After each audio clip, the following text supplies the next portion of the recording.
Olá, estamos começando mais um Câmara Notícias. O prefeito Luiz Fernando Mainardi chamou uma coletiva de imprensa para anunciar importantes medidas administrativas. No dia 3 de janeiro, o prefeito Luiz Fernando Mainardi realizou uma coletiva de imprensa com o objetivo principal de emitir 2 decretos em relação à estrutura administrativa. As medidas visam a diminuição dos gastos com pessoal, que atualmente excedem o valor recomendado pela Lei de Responsabilidade Fiscal. Atualmente, 68% dos gastos da Prefeitura estão comprometidos com despesas de pessoal, quando o máximo é de 54% previsto em lei para o Executivo. Frente a esta necessidade de redução enorme dos gastos, repito, nós tivemos 68% nos 2 primeiros quadrimestres desse ano de despesa com pessoal. O limite legal é 54%. Estamos sem as negativas. Hoje não tem como conveniar. Hoje, já de algum tempo.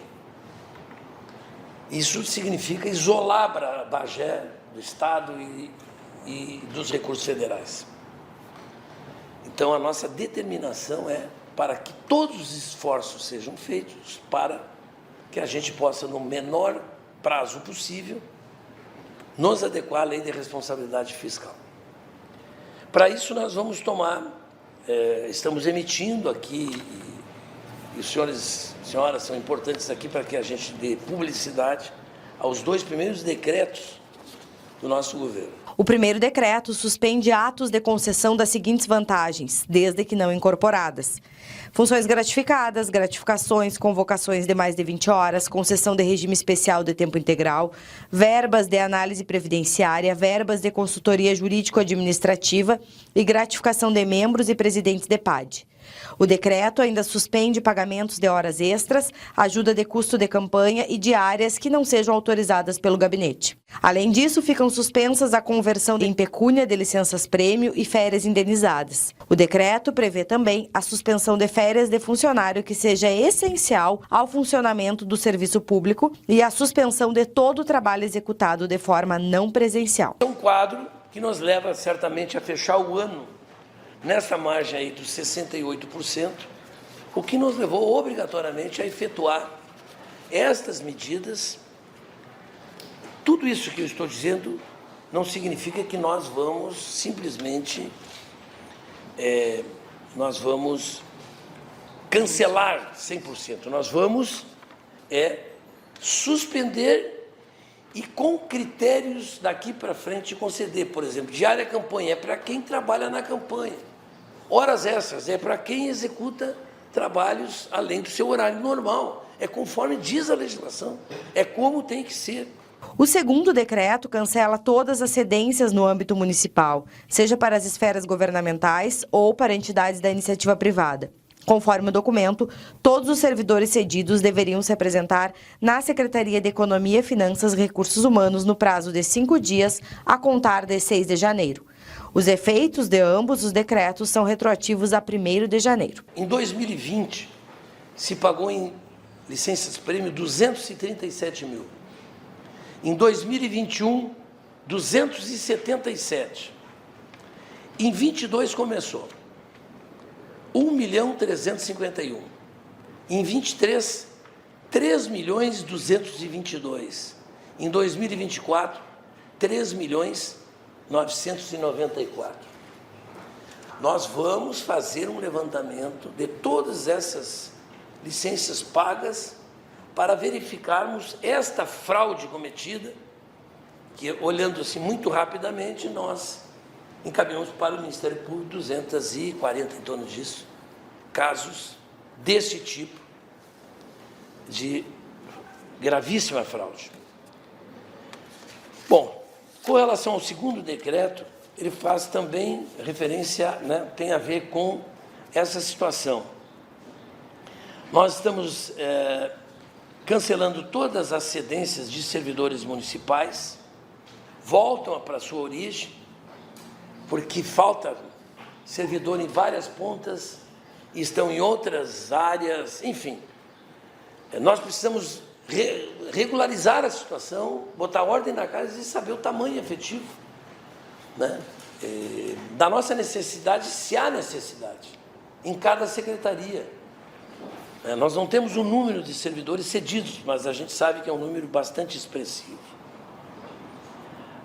Os servidores vão ter que se apresentar na Secretaria da Fazenda e depois vão para o seu órgão de origem, para onde deveriam estar desde o princípio, antes de ser cedido. O prefeito também anunciou a valorização dos estagiários, com melhorias na remuneração, bem como a mudança na forma de contratação dos estudantes.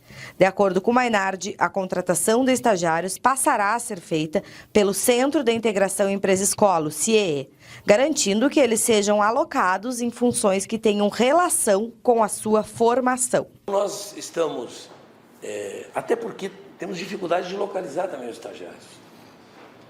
É mais complicado fazer um recadastramento de estagiários.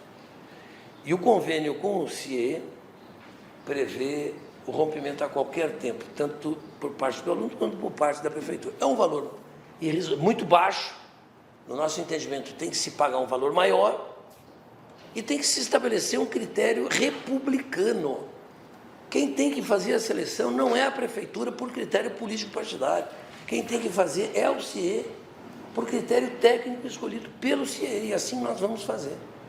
Hoje tem 307, nós vamos chamar de acordo com a necessidade de serviço naquilo que a gente julga importante e a partir do oferecimento também que o CIE vai ter, né, de alunos para ajudar na administração.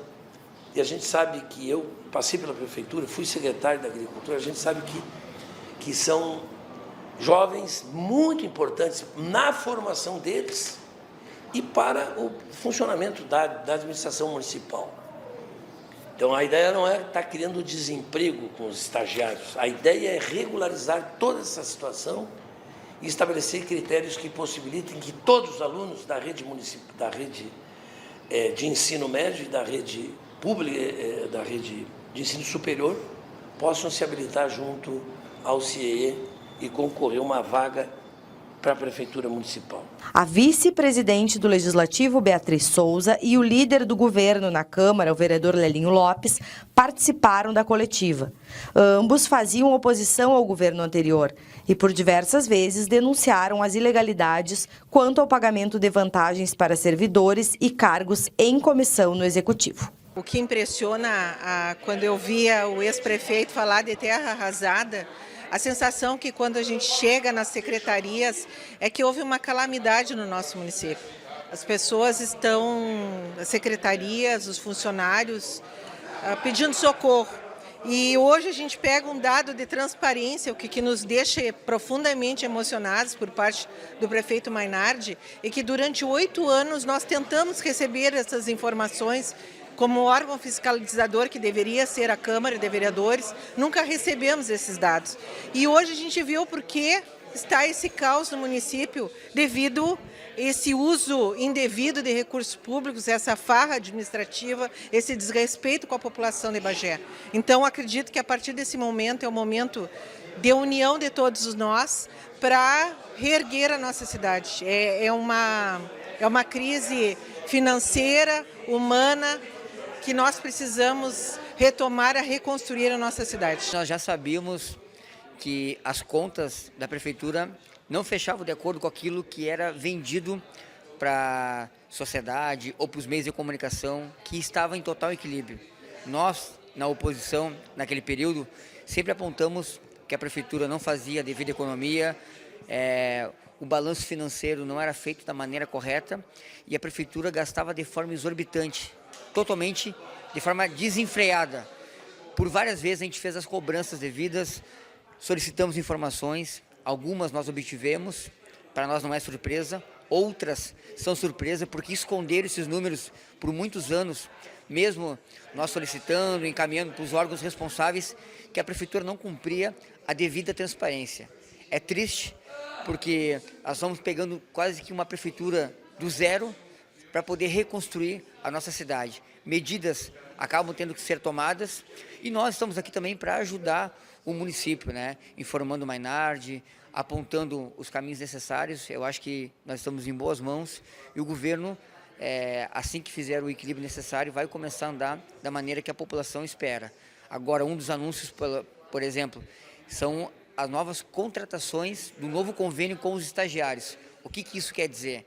Quer dizer mais transparência, uma seleção feita de forma técnica, e os estagiários que há muitos anos têm aquele salário de 350, 400 reais, ou um ensino superior que é 600, totalmente incompatível com um suporte para quem está estudando, por exemplo, vai ser agora ter uma valorização de acordo com o que eles merecem. Então, eu acho que a passos largos a gente vai começar a caminhar no momento certo, como foi falado pelo Mainardi, e eu, apesar de ter sido oposição no governo anterior e hoje assumo esse compromisso de líder do governo, eu quero ajudar cada vez mais o município. Ter essa liberdade que eu estive aqui, de poder estar numa reunião, estar na mesa de discussões. Eu nunca fui chamado para uma mesa de discussão ao longo dos 8 anos. Sequer eu era recebido ou atendido pelo governo municipal, só que agora muda a forma de tratamento. Eu não fui só o vereador mais votado da cidade, eu fui onde as pessoas depositaram a confiança. Então, acho que a partir de agora aumenta também essa responsabilidade. Eu assumo esse compromisso e não vou mudar esse perfil de ser alguém que também, quando tiver que apontar alguns erros, porque não existe governo perfeito, eu também vou estar fazendo as devidas cobranças, mas principalmente ajudando o governo a acertar cada vez mais para mudar a vida da população bagense. Os bagenses quiseram mudança, e a mudança ela vai acontecer através do Mainardi e desse corpo técnico incrível que é os secretários escolhidos por ele. Veja como estão os preparativos do Guarani para a estreia na Série A do Gauchão. O Guarani de Bagé é o terceiro maior vencedor do Campeonato Gaúcho, atrás apenas da dupla Grenal, e teve campanha surpreendente na última temporada. Para o Gauchão de 2025, a ambição não é menor do que superar o 5º lugar do último ano e consolidar a posição na elite do futebol gaúcho. Para isso, o time está treinando e a diretoria trabalhando bastante. A estreia está agendada para o dia 22 de janeiro, às 19 horas, contra o Internacional de Porto Alegre em casa, no estádio Estrela d'Alva.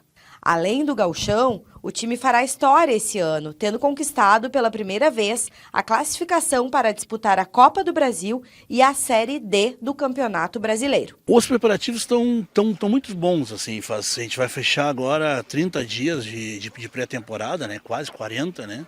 Entre 30 e 40 dias e está um ascendente, assim, né? Toda a pré-temporada já vem parados e vem melhorando.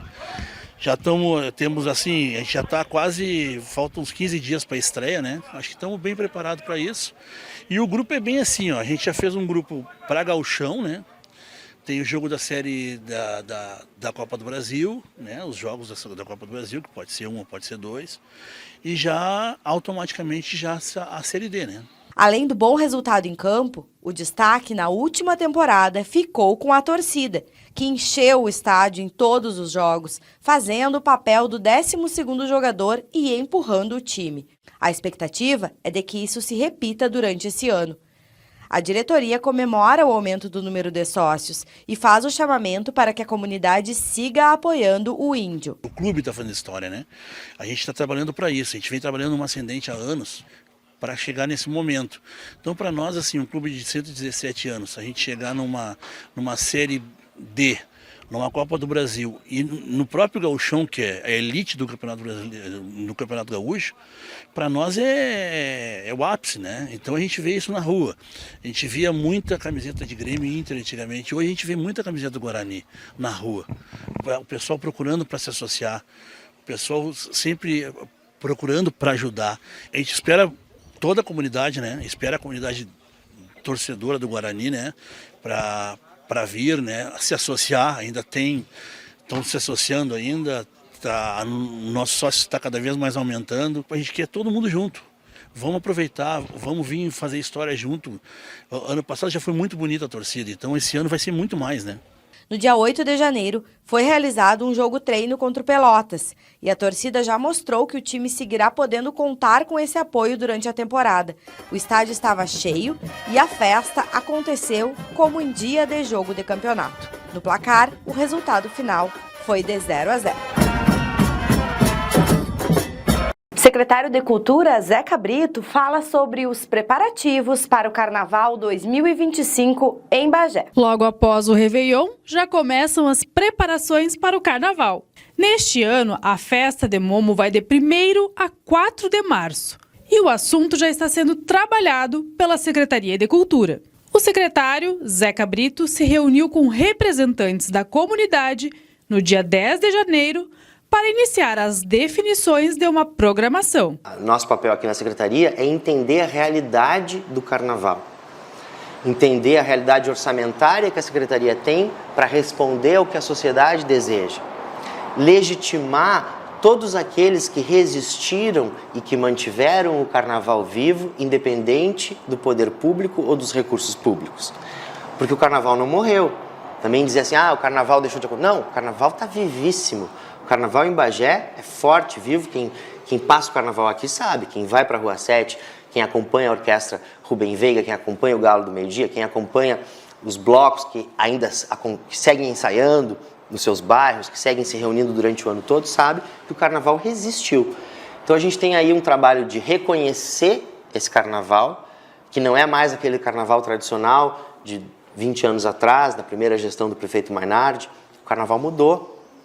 As escolas de samba precisam ser recuperadas, incentivadas novamente a ter um trabalho anual. Não adianta a gente querer que em 30 dias a gente tenha um trabalho que ele é o ano todo, que é um trabalho que tem um braço social também nas comunidades. Então tem toda uma pauta complexa do ecossistema do Carnaval, que é a nossa prioridade nesse primeiro momento.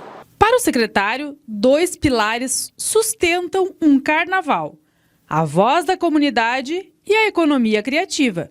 Eu tive a seguinte diretriz que a gente adotou. Antes da gente pensar o que a gente quer, a gente precisa escutar o que a comunidade quer. A primeira ação de governo do novo secretário foi transferir a Secretaria de Cultura para o Palacete Pedro Osório, que é um prédio histórico de Bagé. A primeira conquista dessa secretaria que está sendo reconstruída é a retomada do Palacete Pedro Osório.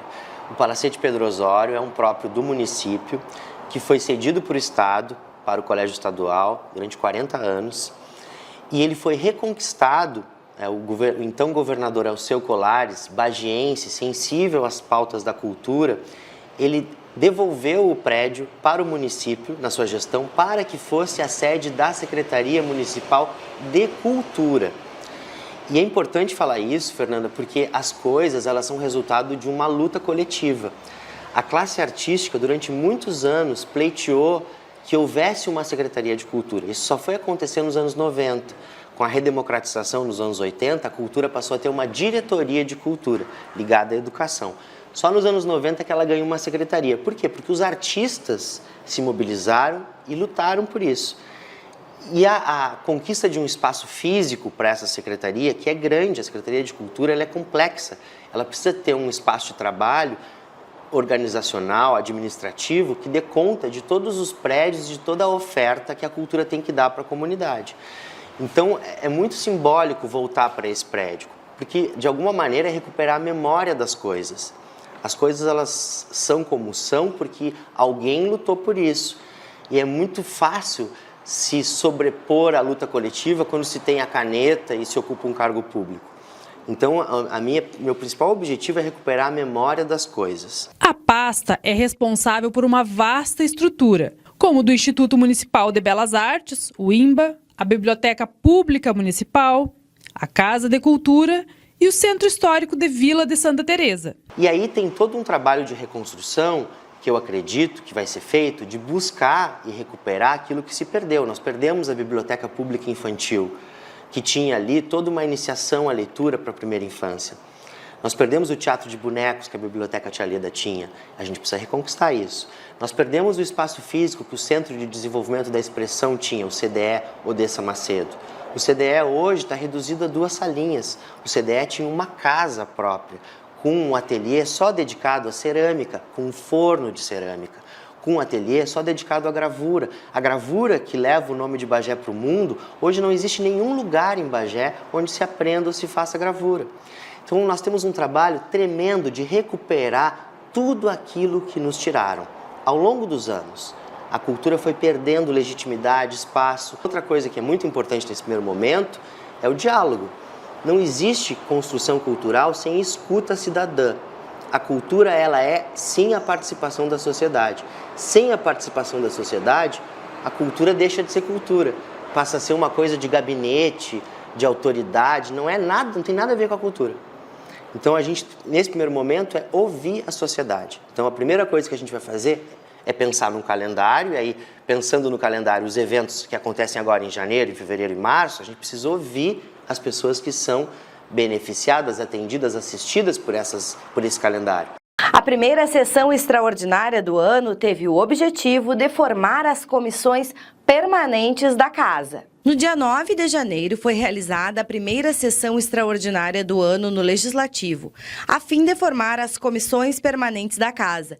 Elas têm a função de analisar e emitir pareceres sobre os projetos de lei. Ao todo, são 9 comissões, sendo 8 compostas por 5 vereadores e uma por 3. Para formar as comissões, é feito um cálculo respeitando tanto quanto possível a proporcionalidade dos partidos com assento na Casa.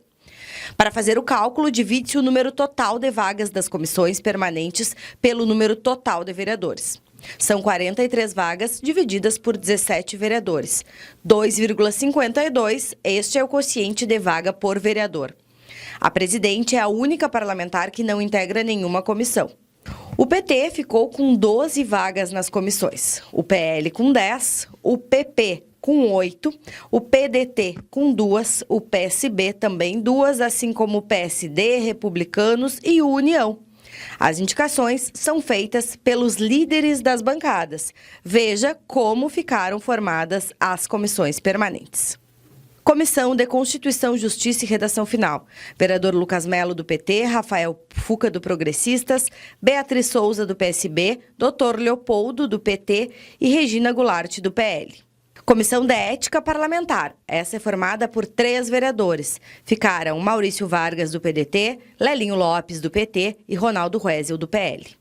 A Comissão de Agricultura e Pecuária tem Rafael Fuca e João Chardozin, ambos do Progressistas, Rodrigo Ferraz e Graziane Lara, do PL e Dr. Leopoldo, do PT. A Comissão de Combate à Corrupção e Defesa do Patrimônio Público tem Graziane Lara e Regina Goulart, do PL, e Lelinho Lopes, Lucas Melo e Patrick Cebola, do PT.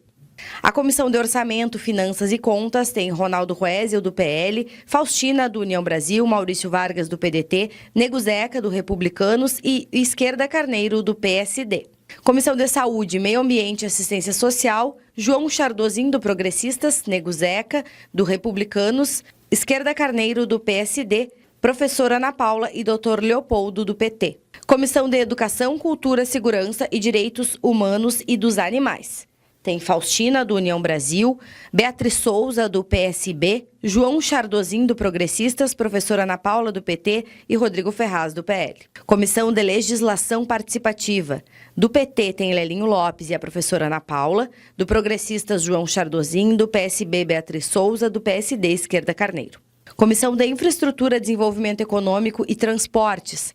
Graziane Lara e Ronaldo Ruezel, do PL, Rafael Fuca e João Chardozin, do Progressistas e Patrick Cebola, do PT. A semana foi marcada pela posse de 2 suplentes do Legislativo, em um momento histórico para a política gaúcha. Com o pedido de licença dos vereadores titulares do Partido dos Trabalhadores, Karen Castêncio, que assumiu a Secretaria de Educação e Formação Profissional, e do vereador Marlon Monteiro, que está à frente da Secretaria de Assistência Social, Trabalho e Direitos do Idoso, os vereadores Patrick Cebola e professora Ana Paula assumiram vagas no Legislativo. O dia 7 de janeiro passou a ser um marco para a política gaúcha e brasileira. Um ato histórico aconteceu no plenário Lígia Farinha Almeida, com a posse da primeira pessoa surda como vereadora. Ana Paula Moreira conquistou a vaga de segunda suplente pelo Partido dos Trabalhadores no pleito de 2024. Ela foi empossada junto com o vereador Patrick Silveira da Rosa, que é o primeiro suplente do partido e já ocupou uma cadeira no Legislativo anteriormente. Eu me sinto muito feliz.